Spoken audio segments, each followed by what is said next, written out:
1989ஆம் ஆண்டு இதே நாளில்தான் அமெரிக்காவிற்கும் சோவியத் ஒன்றியத்திற்கும் இடையே நடைபெற்று வந்த பனிப்போர் முடிவுக்கு வரும் நாள் குறித்த அறிவிப்பு வெளியானது.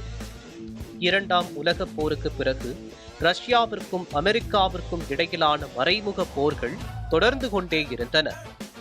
இரண்டு வல்லரசு நாடுகளும் தங்களின் இராணுவம், தொழில்நுட்பம் மற்றும் விண்வெளி திட்டங்களை மேம்படுத்தியும் தங்களின் செல்வாக்கை உலகிற்கு அறிவிக்கும் வகையிலும் போட்டி போட்டுக் கொண்டே இருந்தன.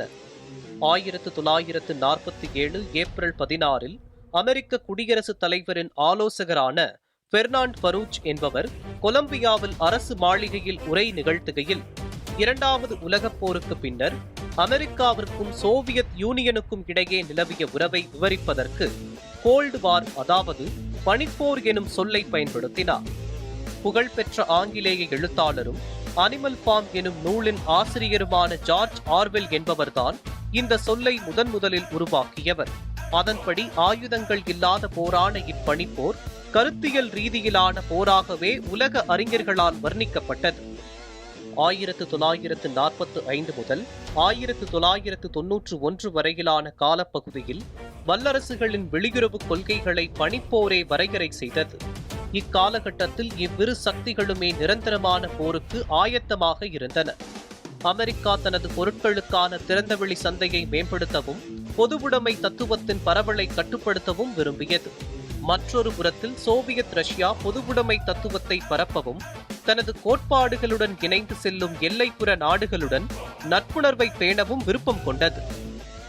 தங்களது குறிக்கோள்களை நிறைவேற்றுவதற்கு இவ்விரு சக்திகளும் 6 முக்கிய உக்திகளை கையாண்டன. அவை பொருளாதார உதவி, இராணுவ ஒப்பந்தங்கள், பரப்புரை செய்தல், உளவறிதல், நேரடியாக மோதாமல் மோதலின் விளிம்பு வரை செல்லுதல் மற்றும் மறைமுக போர் ஆகியவற்றை மேற்கொண்டன. இந்த இரு நாடுகளின் வர்த்தகம், வானியல் போட்டியானது சில நாடுகளில் போர் மூழுவதற்கான காரணமாகவும் அமைந்தது. குறிப்பாக கொரியா, வியட்நாம், ஆப்கானிஸ்தான் போன்ற நாடுகளில் அமெரிக்காவுடன் இணைந்த படையினர்களும் சோவியத் ஒன்றியத்தை இணைந்த படையினர்களும் போர்களில் ஈடுபட்டனர். 1980களின் இறுதியில் பனிப்போரின் முடிவு வந்தது. அமெரிக்க தலைவர் ரொனால்ட் ரீகன் சோவியத் ஒன்றியத்திற்கு எதிரான கொள்கைகளின் வலிமையை மேம்படுத்தியுள்ளார். சோவியத் தலைவர் மிகேல் கோர்பசோவ் சோவியத் ஒன்றியத்தில் பொதுவுடைமை கொள்கைகளை மாற்றினார். 1989 மால்டாவில் இடம்பெற்ற பேச்சுவார்த்தைகளை அடுத்து அமெரிக்க அதிபர் ஜார்ஜ் H.W. புஷ், சோவியத் தலைவர் மிகேல் கோர்பசோவ் ஆகியோர் பனிப்போர் முடிவடையும் கட்டத்தில் உள்ளதாக அறிவித்தனர்.